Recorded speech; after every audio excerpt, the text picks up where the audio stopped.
When James Gunn called Superman an immigrant, the internet lost its mind. News director James Gunn might have found box office kryptonite by alienating conservative moviegoers.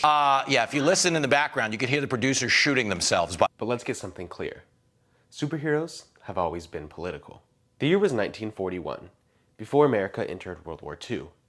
Captain America 1 showed Cap punching Hitler in the face. That wasn't just action, it was protest.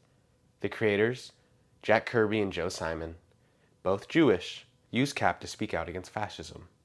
Superman was no different. Created in 1938 by two Jewish teenagers, Jerry Siegel and Joe Shuster, Superman didn't start by battling aliens or robots. He fought wife-beaters, he stopped lynchings, he took down slumlords and crooked politicians.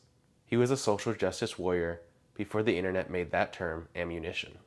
And yes, he came to America undocumented, no papers, no visa, just a baby refugee in a bassinet. But he became the ultimate immigrant story.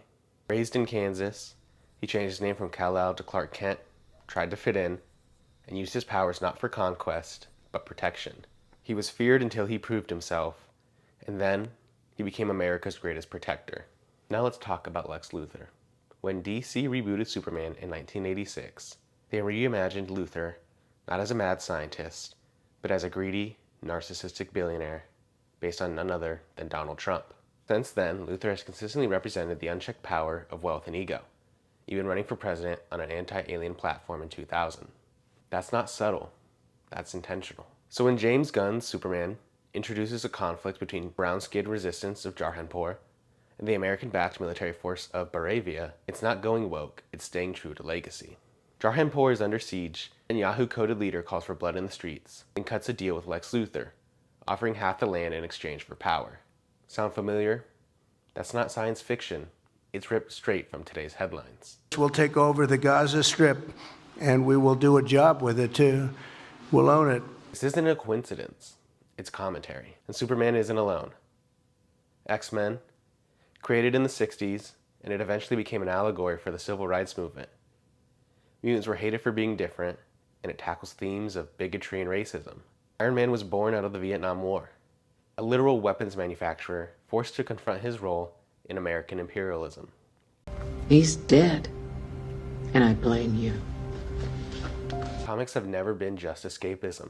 They've always reflected the time. So when people ask, why is Superman political now? The question should really be, have you ever read a comic book before? Superman has always stood for truth and justice. But the phrase has changed. From the American way in the Cold War era to a better tomorrow today. Because Superman adapts. He has to. He's still the boy from Smallville, but now he's fighting for truth in a world drowning in misinformation. We're fighting the fake news. It's fake, phony, fake.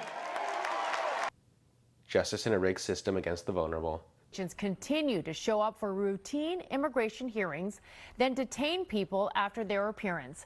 Hope in a time when so many feel powerless. Experts say the constitutional crisis is here now. The Trump administration deporting hundreds of men without a trial. A massive purge at the FBI to make people afraid of speaking out against him. Superman isn't political because James Gunn made him that way. He's political because he's a mirror of the best we can be and the worst we are. Superman and other superheroes' intentions aren't just to make us feel good and to make us escape all that's in the world. It might be nice, but that's not the reality. The truth is, superheroes force us to confront the reality of today. The way we treat others, the way governments are acting, and the things we need to do better. And if that makes you uncomfortable, maybe it's working. Wish you could all see the Earth the way that I see it. Because when you really look at it, it's just one world. What's the S stand for? It's not an S. On my world, it means hope.